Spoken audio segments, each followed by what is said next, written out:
Breaking news mga kababayan, itinaas na po ang red flag ng Iran. Nako po, ito po ay tinatawag na flag of revenge, no?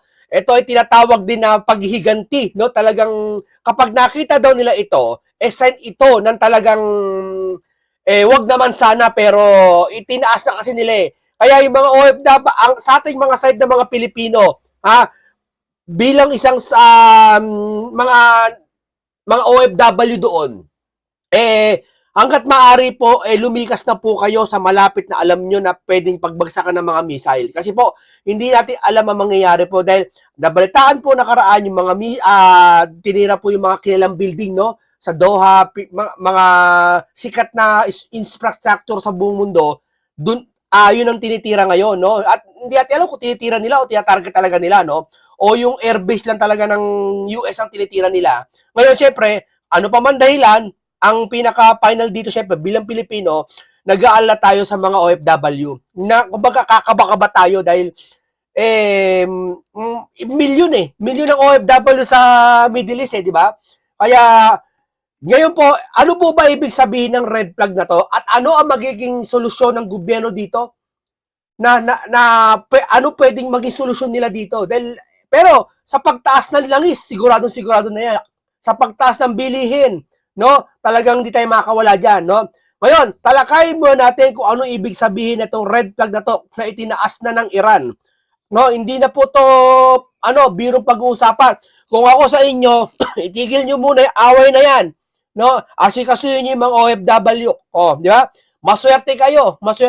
Dahil napakamahalagang bagay nito kaysa, although mahalagang bagay din ang flood control. Pero, maswerte mga kumag.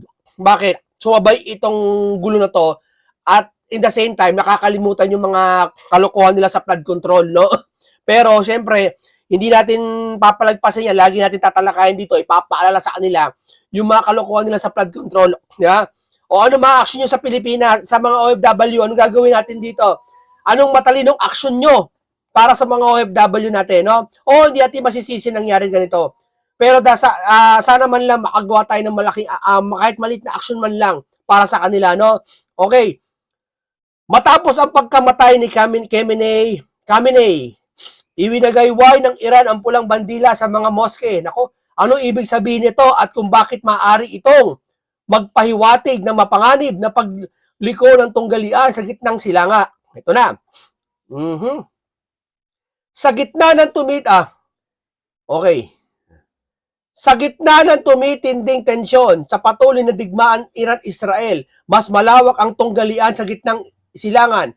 Nagtaas ng pulang bandila ang Iran sa kanilang moske kasunod ang mga ulat ng pagpatay sa kataas-taasang pinuno ni Ali Khamenei. Ang simbolikong gawain ay nagtitindig ng mga nagpatindi ng mga geopolitical na pagkabalisa sa buong rehiyon at sa gitna ng malawakang pagdadalamhati ng protesta, mga komunidad ng Shia at sa buong mundo. Update, digmaan sa Iran ng Israel, pulang watawat, paghihiganti, itinaas, moske ng Jamkaran. Nako, sa isang simbolikong kilos na nauugnay sa tunggalian ng pagitan ng Iran at Israel, isang pulang bandila ng paghihiganti ang itinaas sa ibabaw ng simboryo ng Jamkaran, moske sa Qom. Sa tradisyon ng mga Shia, ang pulang bandila ay sumisimbolo sa panawagan para sa hustisya at paghihiganti, revenge, no? Na kadalasan itinataas sa panahon ng pagkamartir, matinding kawalan ng katarungan. Nako, mga kaibigan, mga kababayan natin, ayaw naman natin itong mangyari talaga, no? Pero narito na po talaga tayo sa sitwasyon na kung taan tinaas nila ang bandila nila. Baka sabihin nila, tinaas na naman hindi po. Dahil dito lang po sa umpisa pa lang po, may nadamay na isang Pilipina po, OFW, at isa na nasawi po. No, sa debris yata ng mga missile, no? Hindi natin alam sa mga susunod na kabanata. Sana mga Pilipino, mga OFW, kung kayo man ay nanonood sa pagkakataong ito, wag na po matigas ang ating ulo. Kung anong payo po ng embassy sa atin na sa lugar na yan, may mga shelter naman dyan, no? Kung sa Israel, no? Modern country naman lahat ng Middle East, no? Alam naman nila lagi may digmaan dyan. So may mga shelter dyan na talagang safe na safe kayo, no? Dalhin nyo lang yung mga damit nyo, mga pangangailangan nyo. no, ilagay niyo sa shelter niyo. Diyan pa lang mabubuhay kayo, no? O sana yun na lang yung muna kayo, no? No. Tunggalian sa kung may pera kayo, hangga't maaari umuwi na muna kayo sa Pilipinas. Kung kayo umuwi na muna kayo. Kung marami kayong pera, ha? Okay. Tunggalian sa pagitan ng Iran at Israel, malawakang pagkapuksa sa Teraan. No? Ayon sa TV Press, milyon-milyon magtitipon ng Teraan sa iba pang mga lungsod upang madalamhati para kay Khamenei. Iniulat na napuno ng malalaking pulutong ang mga inlansangan sa Ispahan at Zanjan. Naganap ang mga dalumhati sa gitna ng mas malawak na tensyon sa pagitan ng Iran at Israel, kung saan maraming makalahok na maglaglarawan sa pangyayari bilang bahagi ng ilang malaking konfrontasyon geopolitikal. Yung po mga kasama, tinaas na po ang kanilang bandila na hindi ko alam kung first time tong ginawa nila doon, no?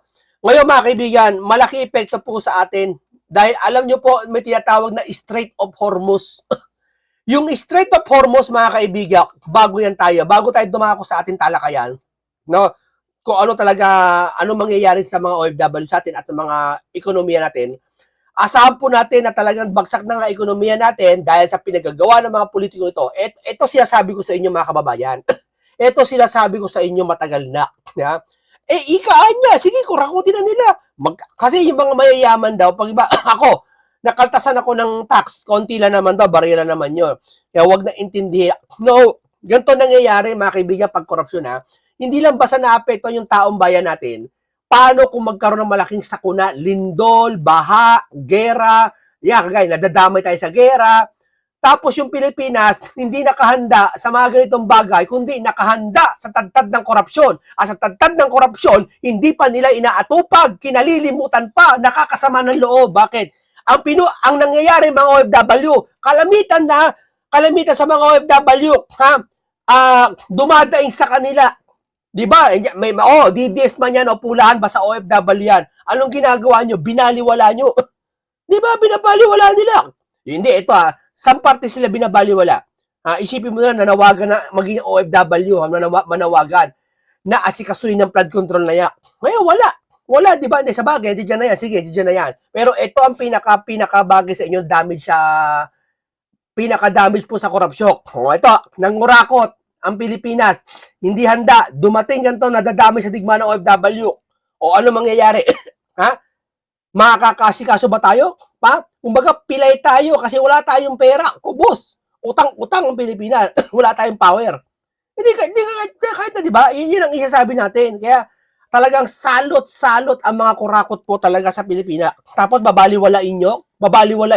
Itong si Pinky, babaliwalain mo yung 18 Marines, 18 Marines, nila, destabilization daw, o paninira daw, hindi totoo, sinabi ni Bendalo, sinabi ni, pangalan ng gorilla na yun, yung gorilla naman, may team, si Bendalo din, di ba, sipin mo, binabaliwala nila yung 18 na Marines, ang sakit sa damdamin ng mga OFW, mga Pilipino, binabaliwala yung flood control, tapos eto sa digmaan, nadadamay sila, although wala namang kinalaman dito sa flood control. Pero syempre, yung sakit na naramdaman namin. Ito po yung Strait of Hormuz, mga kaibigan, na kung ito po, lalakyan ko po yung isang, ito po. Kung saan dito po lahat dumadaan ng barko. Yan, kita nyo po, Iraq yun, Saudi, Iraq. Ngayon, dyan sa pagitan ng Persian Gulf na to, yung Persian Gulf na kita nyo, andyan lahat ng mga ship papunta rito sa Strait of Hormuz, doon sa maliit na makipot na daan na yon. Papunta yan, i-spread sa buong mundo. Yung mga ship, andyan yung i-deliver yung gasolina, yung gas sa Pilipinas, lahat. Diyan nadaan sa Strait of Hormuz. Yan. Kung nabuisit ang Iran, isara yan. Sige nga, isara yan. Saan nga yun? Kasi yung mga langis Diyan galing sa Iraq, Saudi, UAE, Iraq, kung isara yan, hindi makalabas yung mga nasa Persian Gulf, asa na produce ng langis natin, medyo babagsak tayo lahat. Yan po. Yan ang aking pananaw. Strait of Hormuz, 30% of global seaborne oil trade, 20% global LNG trade, lalaki. 2.3 million barrels. Sipin mo, oil products ha. 290 million cubic meters. Papunta sa Asia at ang iba papunta sa Europa. Sino mag-i-spread ng langis sa atin ngayon?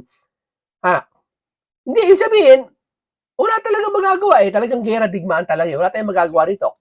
Pero ito, maging katapat natin. Kaya, nakahanda ba ang Pilipinas? Kaya tanong ko ngayon sa inyo, ano kinalaman yan sa korupsyon munting kaalaman? Gera naman talaga doon. Talagang hindi naman natin akalain magkakadigmaan do. Hindi, mali ka. Yung korupsyon sa Pilipinas. O yan.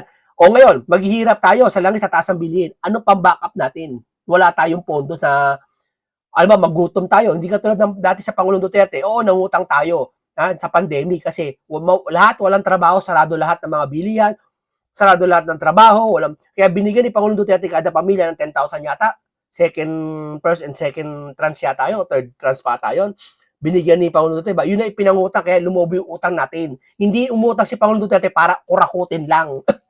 Ha? Kaya nga malas-malas natapat si Pangulong Duterte sa pandemic. Kung natapat itong Pangulo natin sa pandemic ngayon, lubog na lubog tayo ngayon.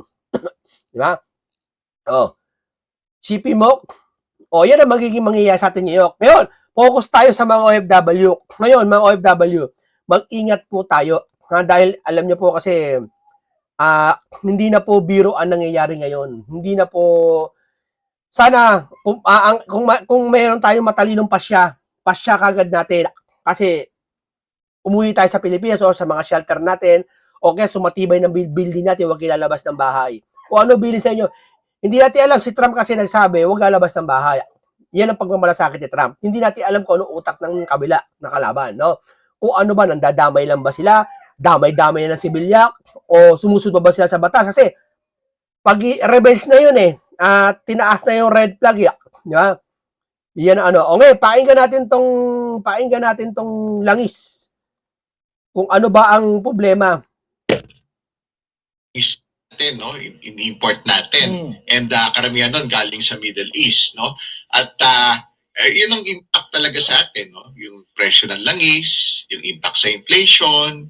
Tapos, syempre, pangalawang aspeto, marami tayong OFW sa Middle East. Kasi yung apektado, kita naman natin ngayon, yung mga flights, no? Basta dadaan sa Middle East, karamihan na halos lahat doon sa yung mga lugar na kung saan may mga may mga retaliatory attacks, kinancel muna. So, mababawasan yung deployment doon. Mababawasan lahat, tourism, yung trade natin, yung langis, yung presyo ng bilihin, lahat. OFW, yung taxes, mababawasan. Pati ata remittance May mga ibang siyempre, walang trabaho Hindi ko alam kung no work, no pay doon ilang buwan niya. Kung no work, no pay doon sa building na tinamaan ng drone, no work, no pay ka, ano papadalaw sa pamilya mo? Hihinto lahat, pati yung remittance ng Pilipinas. Ito yung sinasabi ko sa babagsak ang Pilipinas, wala tayo nakareserbang pondo para sa ganitong sitwasyon. Hindi katulad ng Japan. Japan. Kahit ang Japan nagkaroon ng malaking sakuna ang Japan. Nanay ko, nandun sa Japan. Pag sabi niya, nagkaroon ng malaking sakuna doon, binigyan sila ng pera, kada bahay-bahay. O ito, kumbaga, yun ang pondo ng Japan para hindi bumagsak ang mga Pilipino mga tao sa Japan mga citizen doon na Japanese mga Hapon tayo, ano pondo natin? Wala, nasa bulsa ng mga politiko, mali-maleta, yun ang pondo. Buhayan nila maapektuhan kasi ultimo yung mga travelers doon mababawasan, no? Yung turismo doon mababawasan sa Middle East, no? Maraming bansa yan nandoon no? At pati yung syempre baka maapektuhan din yung anak buhay nila, yung kita nila kasi medyo ingat-ingat muna, safety first, no? Gatmare, yun nga, yung meron ding si Trump mismo nagsabi, kung hindi mo na kailangan lumabas, doon muna sila sa shelters, no? Correct. Dahil nga may mga missile attacks, so safety muna. So, baka maapektuhan yung hanap buhay nila, maapektuhan din yung mga remittances na pinapadala din nila. Okay, Mike, puntahan muna natin tong usapin ng presyo ng langis, May mga nababasa kasi akong analysis that the price of crude per barrel can go as high as $80 kung magpapatuloy itong conflict. Paano ito magre-reflect sa inflation, kagaya ng binabanggit mo kanina, at presyo ng bilihin sa Pilipinas? ayun ang kaabang-abang, no? Malalaman natin yan bukas, pagbukas ng market natin. Sarado kasi, noong Biyernes, yung Nimex Oil, yung pinaka-benchmark sa buong mundo na nabasihan, nasa a little over $67 per barrel. That's already among the highest in nearly 7 months, no? So, medyo elevated na. Naka-price in na yung posibilidad na yun. Kasi more than a week ago, nag-warning na si Trump na binigyan niya ng 10 to 15 days. Mukhang ito, nag-lapse na nga siya, di ba? Yung ginawa nangyari na yung attacks, tapos nasawi pa yung leader ng Iran, no? So, so malalaman natin una kasi importante, tama yung mga binanggit nyo, would this be prolonged or hindi yung conflict, no? Doon magbabase yun So, kung magkaka-volatility sa presyo na langis, no? Kung maalala natin, kasi monitor, well, we've been monitoring it noong June of last year nung nagkaroon ng airstrikes na retaliatory between Israel and Iran. Umabot din yun ng mga 75 to 77 barrels dollars per barrel. Dollars per barrel, no? Ngayon nasa 67, no? So kasi ganito 'yon. Masusustain ba 'yan? Madadrag ba 'yan? Tatagal ba 'yan? At pangalawa, yung magkakaroon ba ng disruption sa oil supply chain sa buong mundo? Tulad yan, yung Port of Hormuz, di ba? Kasi yun, kung pwede kasing yung mga Iranian authorities kasi, no, pwede nilang yan, pwede sila mag-block doon. Sabihin nila bawal, di ba? Yun, may mga unang pahayag, bawal daw. Pero ang tanong doon, ma-enforce ba nila yun? Meron ba makikinig sa kanila, no? Yung mga international community, yung mga iba-ibang bansa, at kaya ba nila patupad yun? Pero siyempre, palaisipan pa rin yun. Malalaman pa rin natin, mga wait and see muna in the coming days. No? Pati yung pagbukas sa merkado bukas. Pero, siyempre... Anong forecast mo, Mike? Anong forecast mo? Ang attitude kasi ng mga nasa market ngayon, cautious muna sila. Parang yung mga kailangan mag-hedge muna yan as a matter of prudence until the dust settles. Siyempre, on the defensive side muna sila. As the saying goes, parang hedge muna and ask questions later. Parang ganun yung mangyayari muna until the dust settles hanggang mag-stabilize yung sitwasyon. Kasi mabuti nang makatulog muna sila mahimbing, di ba? Yung protektado yung mga risk exposure nila, di ba? O yung mga kailangan may requirement na mag-angkat ng langis, i-cover muna nila yon. Siyempre, ano pang bayad nila doon? Siyempre, dolyar, di ba? Yung pambayad nila. Pati yung ibang kung meron man sila mga... Dito papasok yung sinasabi ni Senator Rodante Marcoleta. Nagbenta tayo ng ginto. Napakamura. At nasa nayok. Totoo lang Totoo yok. Ngayon, ano ba papakinabangan ng ginto? Sabi nila, ano ba papakinabangan ng ginto? Ito. Nasa sitwasyon tayong crisis. Malayuan niya yan. Nasa Middle East yan. Yan lang iso. Ano ba ginagamit sa sakyan mo? Apektado yung pagtaas ng dolyar. Inflation natin, lahat ng bilihin, pag nagkagera sa Middle East, damay lahat buong mundo. Sabi ko nga, kung isara tong Strait of Hormuz, kung isara to nila, isara ng Iran to, saan dadaan yung mga barko papatungo na magdi-deliver ng mga magdi-deliver ng mga gasolina? Yari tayo. Wala tayong backup kasi nasa maleta ng mga politikong bakaw. At yung mga taong nantatakip doon, ayaw nila matuklasan kung sino yung big fish, yan. Kailangan i-hedge o kailangan i-cover muna nila, then ask questions later. Pero syempre, hindi naman assurance yun na masama or kung wait and see pa talaga titignan muna Pero ganun muna yung immediate reaction on the defensive muna. Pero, tapos i-assess nila kung mag-i-stabilize pa yung sitwasyon, yun nga, if the dust settles, as the saying goes, and yun, kasi total, parang mix yung nangyari ngayon sa geopolitical risk na yan Sige, nandyan yung attacks, no, retaliatory attack, syempre, ano yan on one side, US, Israel, on the other side, yung Iran, pati yung mga proxies niya, kasi may proxies din siya, yung Houthis, no, sa Red Sea, no, yung mga Hamas, Hezbollah, yun, kung ano yung magiging dynamics nila, yung iba-iba yung Pero kasi ganito rin yung konsiderasyon, no? Yung pinaka-leader ng Iran nasawi, no? So kung ang tanong doon, hihina ba yung leadership doon? Hihina din ba yung well, Sa tingin ko, hihina yung leadership doon, pero pag napalit, uupo ka kasi siyempre, baka mag-anak yata ni Ali Khamenei, na nasawi sa yung supreme leader. Eh kung uupo dyan, maglunsad ng ano pa ni bagong, hindi natin alam kung digmaan, kasi tinaas na yung red flag eh. Hindi natin alam. Kaya hindi natin mas lalala, tension, hindi natin alam kung lalala ang tension nito o asan aabot to hanggang kailan. mag-i-stabilize ba yung sitwasyon, magkakaroon ba ng leadership change, wala yung palaisipan pa no? Kung malilipat yung kapangyarihan. Ngayon kasi parang may transition yan sa mga successor, no? Doon sa incumbent. Pero ang next question doon, magkakaroon ba ng transition into a new government? So for the meantime, nagtatansyahan pa. No, malalaman natin yan starting tomorrow yung reaction ng market. But as I said, syempre, they would err initially the side of caution. Maninigurado muna sila na mas maingat, na covered yung requirements sila.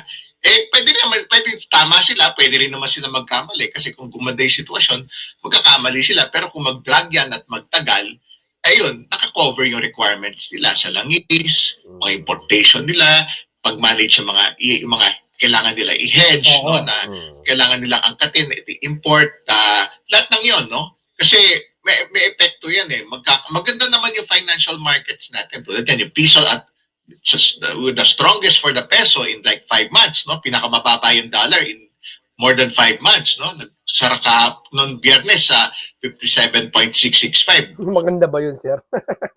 Maganda yun ko sa 59, pero 57, ano ba yun? Pinakamataas niyan, more than a month ago, 59.50. So, may improvement yung stock market natin. The strongest in more than a year, in 13 and a half months, since January 6 of 2025. No? Maganda yung market yung mga bond yields natin. Pinakamababa sa loob ng mahigit 2 buwan. And also among the lowest and the best, no, yung interest rate o interest cost, lalo sa mga bond yields, the lowest in like 16 months is October of 2024. Kasi may internal factors din naman. Alam mo karma to ng Pilipinas sa atin Parang talagang minamalas yung administrasyon ngayon, no? Minamalas, parang sumpak. 'Di ba? Lahat ng kasakunay na ano sa kanya sa termino niya. 'Di ba? No, yung para nahahayag tuloy lahat mo, 'di ba? Nakaraan tago ng Ghost Project, yung bumagyo, umulan. Ang naghahayag sa kanila yung panahon, 'di ba? Ang binubuking sila ng mga natural disaster natin, binubuking sila. Ngayon naman ano sila ng gera ngayon, 'di ba? Ngayon asa na yung pang-backup natin na wala tayong pera Ano naman pera ang Pilipinas Andun sa bulsa ng mga politiko. Nasa maleta. May both internal factors and external factors. Pero sa ngayon, ito yung mga beyond our control, no? So talagang monitor as a matter of prudence, i-monitor muna yan dahil wala tayong control pare-pareho dyan. Pero at least, parang, may, kumbaga, yung, ang tanong na lang talaga, kung hihina ba yung leadership sa Iran at kung magkakaroon ng changes sa administrasyon doon. Kasi magiging factor yon kung mapapabilis at medyo hindi na magdadrag yung gantihan, yung retaliatory attacks. Hindi natin alam yan, sir. Sana ganyan masasabi mo. Sana totoo yung sabi mo na hindi na magkaroon ng gera pa. Kasi, pag talaga nagkaroon ng digmaan dyan wala World War III, wala mangyaring World War III. Ito nga lang, yung economic war, yun ang tatawag na bagsak ang ekonomiya. Yari tayo. Kawawa tayo, maniwala kayo sa akin. Dollar natin, 57, at yung gasolina natin, tataas lang isa sobra. Bagay yun na magde-determine kasi kung magtatagal pa itong conflict or hindi. And now, yun, definitely. And now, ang importante dito, Mike, malaman natin, kasi sabi mo nga, gumaganda yung takbo ng stock market ng ating piso in the past months. Pero, mare-reverse ba ito kung sakaling magda-drag on itong ating conflict o yung conflict na nangyayari sa Middle East? Well, yung sa langis talaga yung magde-determine, no? Kasi yung langis, kung Nung June naman, hindi naman, well, nag-fluctuate siya pero hindi naman masyado. No, hindi, not too much. Na-stabilize din naman ng mga panahon na yun eh. At noong June yun, umawat din naman kasi si Trump doon, di ba? Dahil nagagantihan yung Israel and Iran, no? Oh, yun, tignan natin kung... Kaya si Trump talaga, ingatan nyo si Trump, kayo mga ICC kayo. Dahil malapit na mapikon sa inyo si Trump. something Pag napikon-pikon sa inyo yung si Press Trump eh, di ba? Baka similar. ayaw niya na ayaw niya na inaapakan soberanya ng US, no? Kung dito sa Pilipinas, payag ang mga opisyal natin ng gobyerno apakan ng soberanya natin sa pamamagitan ng pagsuko sa mga Pilipino natin katulad ni Tatay Digo at Calabongo, payag sila isuko ang soberanya, meaning hindi nila mahal ang Pilipino. Eh, etong si Trump, ibahin nyo, dahil kada Amerikano mahal niya. Kasi sila yung, kumbaga, yung may control ngayon, yung kung may upper hand ngayon, kumbaga, no? Sa airspace, di ba? Eh yung US and Israel, di ba? Hawig doon sa sitwasyon ng June. So hopefully yung markets medyo controlled, hindi naman yung kaya magkaroon ng konting volatility pero limited. Eh yun ang ano natin, no? Kasi fundamentals naman kung di naman masyado magbabago. Kumbaga, Mike, Pero kung ang pagbabatayan natin, yung nangyari nung June, medyo minimal lang yung epekto niya. yeah, And possibly, ito rin yung mangyayari ngayon kung hindi naman magtatagal. exactly. Oo. Kaya kasi naawat ni Trump noon. Oo. Nag-agree naman, di naman nag-ceasefire Hindi, naman sila. si Trump naman ang nakaupo ngayon eh. Isi-ceasefire niya yan. Maniwala kayo sa akin. Ano? Ngayon, iba na yung usapan. Parang kung nawala yung pinaka-leader nila, tapos kung hihina Pero din yung maliban nila kung ang Iran, ay gaganti ng gaganti. Hindi natin alam yan. leadership mismo sa Iran, lalo silang may control, so doon na magiging basihan din ng merkado, no? If they, yung Oo, Mike, let's talk about the import cost, ano? Sa langis, sa raw materials. Yan. Kasi nga nabanggit mo kanina yung Port of Hormuz, no? Medyo tensyonado din yung lugar na yan ngayon. At doon Yan, Strait of Hormuz. Yan, dumadayo mga barko. yung maraming langis na ini-import galing sa Middle East. So, what do you think? Posible rin bang tumaas itong import cost? lalo na sa Russia, no? Ay, sorry, lalo na sa Asia rather, kasi yung karamihan ng langis na kasi biggest customer ng Iran is China, mga 90% ng kasi in the first place naman, naka-sanctions naman yung Iran, no, for many years already dahil nga doon sa nuclear program na naging siya eh.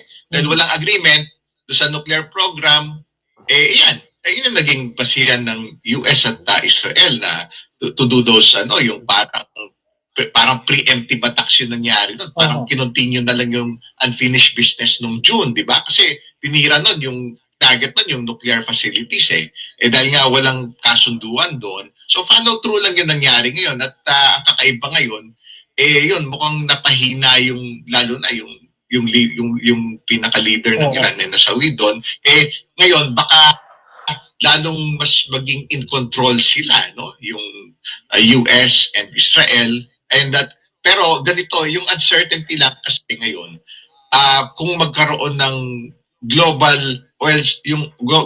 oil or natural gas or energy supply disruption, yung mga galing sa region kasi nadaan doon sa narrow strait na yun yung Strait of Hormuz kung dito yung tinutukoy ni Sir. Yan ang sasabi ko sa inyo kanina na tinatalakay natin kanina. Strait of Hormuz tawag niya. Ayan, yan. Yun. Pag yan sinara ng Iran, tapos tayo dyan. Di ba? Hindi natin alam, di ba? Hindi natin masasabi yon. Pero hindi naman gagawin siguro yun kasi malulugi rin sila eh. Mawawalan din sila ng business. Sarap sila. So, yun ang palaisipan. Tapos yung sa Houthi naman, doon sa Red Sea, no? Kasi yung shortcut papunta sa Europa. Nakita more than a year ago, di ba, not so long ago, mga around 2 years ago, nung nagka-disruption doon, umikot pa yung mga vessels na papuntang Europa, umikot pa sila sa Cape of Good Hope, sa dulo ng Africa, no? Nadagdagan ng 2 linggo, alos mga 12 to kalahating buwan yung biyahe mula Asia, papuntang Europa. So, tumaas yung parang shipping cost. Ito naman titawag niyang Dead Sea. Ito naman yung, yun. Kita nyo? Yan, papakita ko. Yan. Kita nyo yun? Ito, yung isa. Di ba yan? Yun, ito, yung maliit yun, yung Dead Sea. Nakita niyo yan? Yan ang ano, yan ang ipapakita ko kung saan Ayan, yan. Yung mali, yung mahaba na ito, yung mahaba na yan nakalagay Dead Sea, lakihan ko pa. Ayan Dead Sea. Yan siya sabi niya. Pag yan ay paralisa lahat. Wala. Nagkanya-kanya sa galit. Nyari. No? Isara ko yung gateway ko, isasara din namin sa amin. Di ba? O huwag niyo papasukin, hindi niya ipapasukin din. O, sira lahat. Oo, tama. Ngayon, ganun din naman. Hindi pa nga nangyari itong huling attacks. Tumaas na rin yung shipping cost, no? Meron ng pagtaas. At may cautiousness din. Siyempre, ayaw din naman nilang, yung risk syempre may cost of insurance yan doon sa mga vessels na nagkakarga ng crudo, ng natural gas, ng energy products, pati ibang ships na nadaan doon. Ayun lang ang iniiwasan ng lahat, magkaroon ng supply disruption. Gawa nga na 20 to 25% ng crudo nanggagaling doon, dumadaan doon sa Port of Hormuz ngayon kasi yung gateway doon sa mga big na Middle East producers ng. Tamo, grabe. Yun ang pinaka sa Strait of Hormuz. Doon dumadaan ang mga shipping na langis, di ba? Bago tayo magtapos, painggan natin tong si Junior, no? Painggan natin si Junior, kaya na humatol dito. Kasi, Ating mga kababayan, ikanalulungkot ko na meron po tayo natanggap na report na meron na pong casualty na Pilipino dito po sa gera na nangyayari sa Middle East. Na-report po sa atin ay grabe pa yan, namatay po ang isang Mary Ann Velasquez de Vera na tiga Pangasinan. Siya po ay isang caregiver sa Israel na tinutulungan ang kanyang alaga para dalhin sa bomb shelter, ngunit hindi na po nakaabot sa bomb shelter at inabutan na sila bago sila nakarating. Siya ay namatay dahil tinamaan ng shrapnel ng mga bumagsak na bomba. Na-identify na po siya ng kanyang asawa na isang OFW din na nagtatrabaho sa Israel. Lahat po ng tulong na kakailanganin ng kanilang pamilya ay ihahatid ng ating pamahalaan. Patuloy po ang ating pag-monitor sa kalagayan ng ating mga kababayan na nasa gitna nitong gera, patuloy pa rin sa Middle East. Asahan po ninyo na pagka meron tayong may i-report, ay i-report ko po sa inyo. Hanggang report lang, hanggang monitor lang, sir. Kaya na umusga kung may sincere po yung kanya sinasabi. Ako may sarili akong pasya pero ayoko sabihin. Pero kayo na maramdaman nyo kung may sincere bang kanya sinasabi, no? Okay, maraming salamat po sa inyo. Ipanalangin natin ang mga mahal nating OFW sa ibang bansa. Hindi po to biro kasi yung red flag na sinasabi natin. Kayo sa balita, hindi sa akin ha.